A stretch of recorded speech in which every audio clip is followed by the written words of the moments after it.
You have consistently criticized the federal stimulus package. Feingold's votes for it in particular, but the Recovery Act is credited with creating or saving 3 million jobs, including nearly 750,000 in Wisconsin between April 1 and June 30th. Unemployment is undeniably high, and businesses have undoubtedly shed a whole lot of jobs. But the argument is that the economy would have been far worse without the stimulus and also without TARP. Tell us what's wrong with that argument and what you believe the federal government's role should be in job creation and preventing big businesses deemed vital, such as the auto industry, from going under. Okay, well, that's a pretty big question, all encompassing. First of all, the stimulus bill, I think just on its face, didn't work. We're down almost 3 million jobs when it is true, Senator Feingold, 3 days before he voted for that bill, said that it would create 2.4 million jobs in the first year, 9 million jobs after 3 years. So just on its face, the stimulus bill simply didn't work.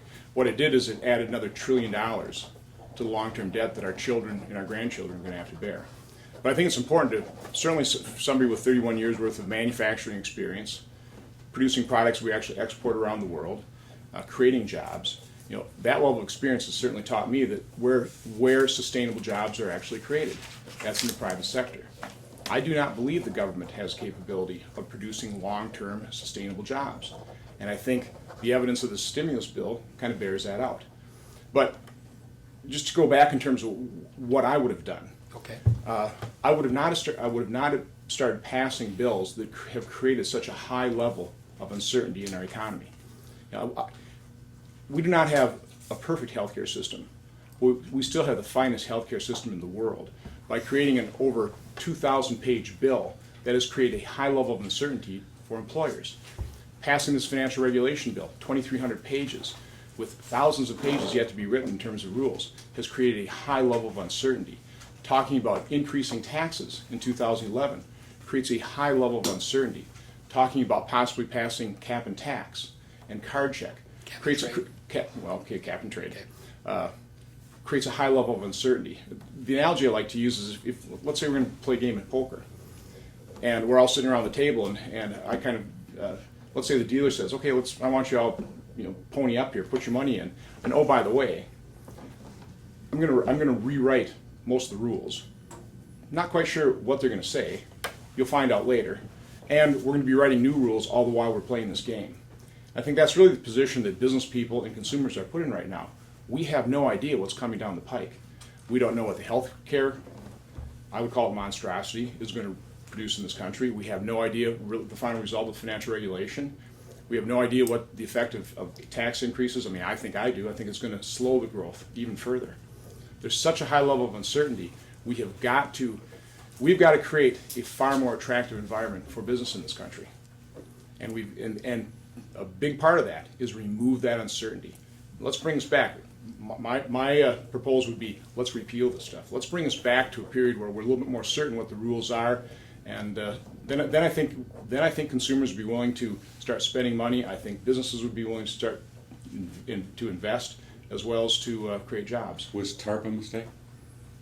As it was eventually implemented, it was definitely a mistake. Weren't we under incredible pressure to do something quickly?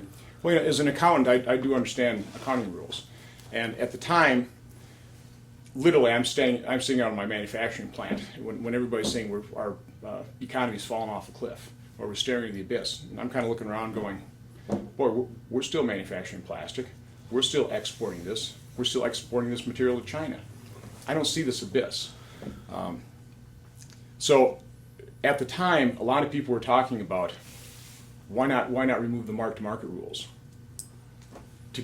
Because if we want to go into the full explanation in terms of what I think really caused the abyss, which was the housing bubble. It was the creation of the housing bubble and the collapse of the housing bubble that really caused this economic calamity. And one of the solutions to that is when the banks had to reduce their capital based on mark-to-market, I first would have tried, before anything else, just eliminating that mark-to-market rule.